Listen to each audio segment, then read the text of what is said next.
Hi friends, welcome to serials கொண்டாட்டம். நம்ம மூன்று முடிச்ச சீரியலில் இப்போ நான் இன்ட்ரெஸ்டிங்காக போயிட்டுருக்கு அப்படின்னு பார்த்தீங்கன்னா, நம்ம திருடன் சார் வந்து நம்ம நந்தினி கிட்ட நம்ம நந்தினியை பாவம் பார்த்து ஃபோனை வந்து நந்தினி கிட்டே ஒப்படைச்சிடுறாங்க. இதை வந்து ரஞ்சித் வந்து ஒளிஞ்சிருந்து பார்த்துடுறாங்க. அப்போ என்ன ஒரு பெரிய ட்விஸ்ட்டு நடக்குது அப்படிங்கிறத இந்த வீடியோவில் சொல்ல போகிறேன். ஸோ வீடியோவை ஃபுல்லாக பாருங்கள். அப்போ தான் வீடியோக்கான ட்விஸ்ட் என்ன அப்படிங்கிறது உங்களுக்கு தெரியும். நம்ம ரஞ்சித் கிட்ட திருடன் சார் மனமாறி இந்த ஃபோனை கொடுத்த விஷயம் இப்போ நம்ம நந்தினிக்கு ஃபோன் நல்லபடியாக கிடச்சிருச்சு. இது உங்களுக்கு பிடிச்சிருந்துச்சுன்னா இந்த வீடியோ லைக் பண்ணிட்டு இன்னும் நம்மளை சப்ஸ்கிரைப் பண்ணாமல் இருந்தீங்கன்னா சப்ஸ்கிரைப் பண்ணிக்கோங்க. வாங்க இப்போ நம்ம வீடியோக்குள்ளே போயிடலாம். எஸ்டர்டே மூன்று முடிச்ச சீரியல் நீங்கள் பார்த்துருப்பீங்க. அதில் பார்த்தோன்னா நம்ம நந்தினி வந்து ஃபோன் வந்து ரொம்ப தேடிக்கிட்டே இருப்பாங்க. திருடன் சாருக்கு நம்ம நந்தினி மேலே ஒரு பாவம் போல் ஒரு இறக்க குணம் இருந்துக்கிட்டே இருந்துச்சு. ஆனால் நம்ம திருடன் சாருக்கு கரெக்டாக திருடன் சார் நந்தினி கிட்ட என்னம்மா தேடுறீங்க அப்படின்னு கேட்க போகிறதுக்கு நந்தினி அம்மா அப்படின்னு சொல்லிட்டு கூப்பிட்டதுக்கப்புறமா நந்தினி திரும்பினதுக்கப்புறமா திருடன் சாருக்கு நம்ம ரஞ்சித் வந்து கால் பண்ணிடுறாங்க. கால் பண்ணதுக்கப்புறமா இப்போ திருடன் சாரும் 50,000 ரூபாய்க்கு ஆசைப்பட்டு ரஞ்சித் கிட்டே ஃபோனை கொடுக்கலாம், இந்த மனசாட்சியெல்லாம் பார்க்க வேண்டாம் அப்படின்னு சொல்லிட்டு நந்தினியை பார்த்துட்டு திருடன் சார் சொன்ன இடத்துக்கு வர சொல்லிட்டு ரஞ்சித்தையும் சொல்லிடுவாங்க. இப்போ திருடன் சார் போகணும்னு முயற்சி பண்ணும்போது கரெக்டாக வந்து திருடன் சாருக்கு அந்த இடத்துல வந்து மயக்கம் வந்துடுது. பார்த்துக்கோங்க, அது என்னவோ தெரியல, அவருக்கு ஒரே தூக்கமாக வந்துட்டு இருந்துச்சு. பார்த்தீங்களா, அவருக்கு திடீர்னு வந்து ஒரே களைப்பாக வந்து மயக்கம் வந்துடுது. மயக்கம் வந்துட்டு விழுந்தப்போ நந்தினி தான் ஃபஸ்ட்டு ஓடி போய் திருடன் சாரை தண்ணியை தொளிச்சு எழுப்பி விடுறாங்க. எழுப்பிவிட்டோன்னே பார்த்தா கொஞ்ச நேரத்தில் திருடன் சார் முழிச்சுக்கிறாங்க. முழிச்சுட்டு அவங்க பார்க்குற முதல் முகம் அந்த பிளர் ஆகி தெரியும்ல கண்ணில், அந்த மாதிரி பிளர் ஆகி தெரியும் போது முதல் முகம் அது யார் முகம்னா நம்ம நந்தினி முகம் தான். அதை பார்த்துட்டு திருடன் சாருக்கு ஒரே மனசில் குற்ற உணர்ச்சி. சார், இத்தனை கூட்டத்தில் யாருமே நம்மளை வந்து காப்பாற்றலை, ஆனால் இந்த பொண்ணு என்னதான் தன்னோட விஷயம் வந்து தன்னோட பொருள் ஒன்று காணாமல் போயிருந்தாலும் கூட அந்த பொண்ணு அதை தேடுறதை விட்டுட்டு கூட ஒரு மனிதாபிமானத்தில் நம்மளை காப்பாற்றுறதுக்காக ஓடி வந்திருக்கேன். இப்படி ஒரு பொண்ணையா நம்ம ஏமாற்ற போகிறோம்? இந்த 50,000 ரூபாய்க்கு ஆசைப்பட்டுக்கிட்டு நம்ம இந்த ஃபோனை அவங்கக்கிட்ட கொடுத்தோன்னா வந்து இது பெரிய இதாக இருக்கும். அதனால நம்மளுக்கு காசு முக்கியம் தான், ஆனால் நம்ம இந்த ஃபோனை இந்த பொண்ணுகிட்டே ஒப்படைச்சிட்டு நம்ம வேறு மகால் பார்த்து போகலாம் அப்படின்னு சொல்லிட்டு அந்த திருடன் சார் யோசிக்கிறாங்க.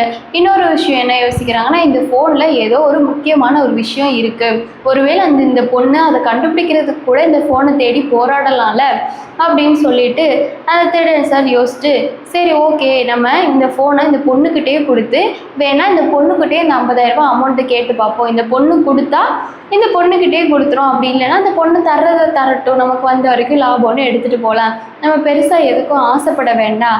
ஏன்னா காசு இன்றைக்கி போகும் நாளைக்கு போகும், நம்ம 4.5 இன்ச்சு வயிறுக்கு தானே காசு சம்பாதிக்கிறோன்னு யோசிக்கிறோம்.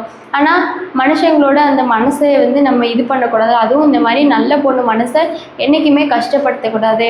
இந்த பொண்ணு என்னை காப்பாற்றினதுக்காக நான் நன்றி கடன் பண்ணலை.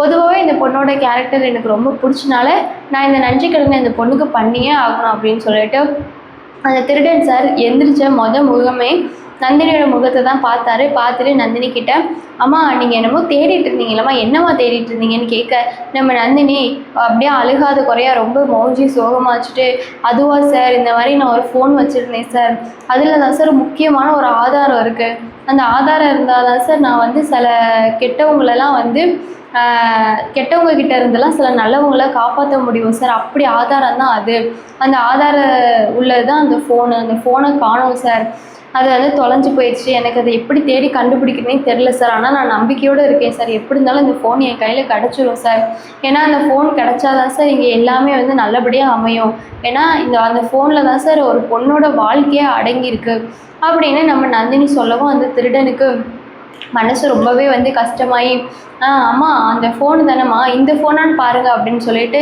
திருடன் வந்து அந்த ஃபோனை வந்து நந்தினிக்கிட்டே எடுத்து காமிக்கிறாங்க. உடனே நந்தினி, ஆமாம் சார் இந்த ஃபோன் தான் சார், என் இடுப்பில் தான் சார் வச்சுருந்தேன், தெரியாமல் வந்து இந்த வீட்டில் இருக்கிற ஒரு அம்மா என்னை தள்ளி விட்டுட்டாங்க, உடனே நான் விழுந்தப்போ தான் சார் இந்த ஃபோன் என் இடுப்பை விட்டு போயிருச்சு, உங்களுக்கு எப்படி சார் கிடச்சிச்சு அப்படின்னோடனே, எப்போ சார் கிடச்சிச்சு அப்படின்னோடனே, இல்லைம்மா இந்த ஃபோன் எனக்கு அப்போயே கிடச்சிருச்சுமா, யாரோட ஃபோனுன்னு தெரியல, ஆளுக்கு 3 பக்கம் தேடிட்டு இருந்தாங்க, அப்புறம் தான் சரி நீங்கள் இந்த ஃபோனை தான் தேடிட்டீங்களோ உங்களுக்கு கூப்பிட்டு வந்தேன், கரெக்டாக ஃபோன் அடிச்சிருச்சுமா, அப்போ தான் சரி இந்த பொண்ணோட ஃபோன் இல்லை போல், ஃபோன்காரவங்க ஃபோன் போலன்னு சொல்லிட்டு நான் அட்டன் பண்ணி பேசினா ஒருத்தர் பேசினாருமா, நான் இந்த மாதிரி ஒரு இடத்துல இருக்கேன், நான் வந்து உனக்கு 50,000 ரூபா தரேன், இந்த ஃபோனை தான் பேசுகிறான்மா அப்படின்னோடனே தான் அப்போ தான் நந்தினி மனசுக்குள்ளே யோசிக்கிறாங்க, கண்டிப்பாக இது ரஞ்சித் கேவல பையனாக தான் இருக்கும், இந்த ரஞ்சித்துக்கு எப்படியோ விஷயம் தெரிஞ்சிருக்கு, நம்மக்கிட்ட ஃபோன் இல்லை அப்படிங்கிற விஷயம்.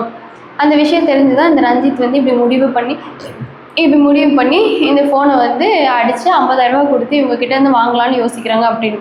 உடனே நந்தினி கேட்குறாங்க, 50,000 ரூபா கொடுத்து இந்த ஃபோனை கேட்குறாங்களே, அப்போ நீங்கள் காசுப்பட்டு இந்த ஃபோன் நீங்கள் அவங்கக்கிட்ட கொடுக்கலையா அப்படின்னு கேட்டோன்னே, இல்லைம்மா நான் ஆசை பிடிச்சவன் தான், ஆனால் வந்து நான் அவ்வளோ ஆசை பிடிச்சவன் இல்லை, எனக்கு வந்து சாப்பிட்றதுக்கு சாப்பாடு, நல்ல துணி, தங்குறதுக்கு ஒரு நல்ல இடம் இருந்தால் போதுமா, அதுக்கு மேலே நான் ஆசைப்பட மாட்டேம்மா அப்படி சொல்ல, சரி ஓகே, நான் உங்களுக்கு என்கிட்ட ஒரு 10,000 ரூபா இருக்குது, அதை வச்சுக்கிட்டு எனக்கு இந்த ஃபோனை தரீங்களா அப்படின்னு சொல்ல, சரிம்மா இந்தா நான் உங்ககிட்டே இந்த ஃபோனை கொடுக்குறேம்மா அப்படின்னு சொல்லிட்டு கொடுக்குறாங்க. அப்போ தான் நந்தினிக்கு ரொம்ப ஹாப்பி. இங்கே பார்த்தா நம்ம ரஞ்சித்தை அந்த திருடன்னு சொல்லியிருப்பாங்கள்ல, ஒரு இடத்துக்கு வாங்க, அந்த இடத்துல வச்சு நான் கொடுக்குறேன் அப்படின்னு. அப்போ தான் வந்து ரஞ்சித் வந்து மகாலை விட்டு வரணும் இல்லையா, உடனே வந்து ரஞ்சித்தோட அப்பா கிட்டே போயிட்டு, அப்பா ஒரு சின்ன வேலை இருக்குப்பா, அந்த சின்ன வேலையை முடிச்சுட்டு இப்போ ஓடி வந்துடுறேன்ப்பா அப்படின்னு சொல்லிட்டு சொல்கிறாங்க. ஆனால் அதுக்கு முன்னாடி ரஞ்சித் வந்து ரெஸ்ட் ரூம் போயிருந்தாங்க இல்லையா, அதோட ரெஸ்ட் ரூம் போன ரஞ்சித்தை பார்க்க சூர்யா வந்து வராங்க. ஏன்னா வந்து சுரேகா வந்து அழுதுட்டு இருந்தாங்கள்ல ஸ்டேஜில், இந்த மாதிரி ரஞ்சித் ஒரே குழப்பமாக இருக்காங்க, அவங்களுக்கு வந்து இந்த கல்யாணத்தில் இஷ்டம் இல்லை போல், எனக்கு வந்து பயமாக இருக்குது அப்படின்னு இருக்கும்போது நம்ம சூர்யாவுக்கு ஒரு யோசனை வந்துச்சு. எதுக்கு சுரேகாவே இப்படி ஃபீல் பண்ணுறான்னா, நம்மளும் வந்து இந்த ரஞ்சித் கிட்ட ஏதோ ஒரு தப்பு இருக்குது அப்படின்னு நினச்சோம்.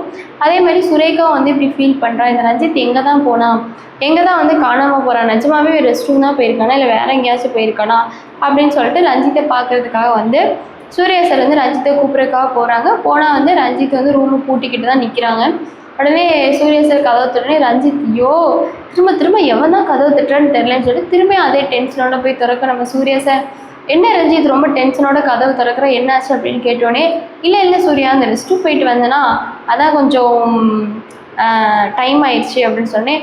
ஒரு ரெஸ்ட் ரூம் போக உனக்கு இவ்வளோ டைம் ஆகுமாடா, இல்லை கேட்குறேன், என்ன சூர்யா ரெஸ்ட் ரூம்னா என்ன, 9 ரூம் தான் வருமா என்ன சூர்யா நீ அர்ஜென்ட் சூர்யா புரிஞ்சுக்கோ, சீ அதெல்லாம் புரியுது, அவங்க சுரேகா உனக்காக அழுதுட்டுருக்காடா, இன்னும் கொஞ்ச நாள் அழுதுருவா போல், அவளை பார்க்கவே பாவமாக இருக்கு, வாடா முதல்ல அப்படின்னு சொல்ல, சரி சூர்யா நான் வாரேன் அப்படின்னு சொல்லிட்டு, அதுக்கு முன்னாடி எங்கள் அப்பாவை மட்டும் கொஞ்சோண்டு கூப்பிட்டேன் சூர்யா அப்படின்னு சொன்னோடனே, எதுக்கு இப்போ நீ அங்கிளுக்கு கூப்பிட்றேன், அவனை நான் தானே கூப்பிட்டு போக வந்தேன், வா முதல்ல அங்கிள்லாம் ஸ்டேஜில் தான் இருக்காங்க வா அப்படின்னு சொல்கிறான்.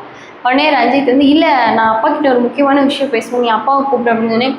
என்னடா ரஞ்சித் இந்த நேரத்தில் இப்படி பண்ணிட்டு இருக்க, சரி இருடா கூப்பிட்டு வரேன் அப்படின்னு சொல்லிட்டு அவங்க ரஞ்சித்தோட அப்பா வந்து சூர்யா சார் வந்து கூப்பிட்டு வந்துடுறாங்க. உடனே அவங்க அப்பா கிட்ட ரஞ்சித் வந்து, நான் வந்து கொஞ்சம் எனக்கு டைம் கொடுக்க ஒரு முக்கியமான வேலை வந்துருச்சு, இப்போ நான் வெளியே போயிட்டு வரேன் சொல்லுவாங்க. இப்போ வந்து ரஞ்சித்தோட அப்பாக்கே ரஞ்சித் மேலே டவுட் வர மாதிரி ஆயிடுச்சு. இந்த பக்கம் நந்தினி வந்து அந்த ஃபோனை வந்து வாங்குறாங்க. அவங்க அப்பா கிட்ட சொல்லிட்டு ரஞ்சித்தும் வந்து கரெக்டாக வராங்க. அப்போ தான் வந்து அந்த திருடன் வந்து நந்தினி கிட்ட ஃபோனை கொடுத்துட்றாங்க. இதை வந்து ரஞ்சித் பார்த்துடுறாங்க. இப்போ அந்த திருடனை ரஞ்சித் அடி வெளுத்து எடுத்துடுறாங்க. இந்த வீடியோ பிடிச்சிச்சுன்னா லைக் பண்ணுங்கள். நெக்ஸ்ட் வீடியோவில் பார்க்கலாம். டாடா.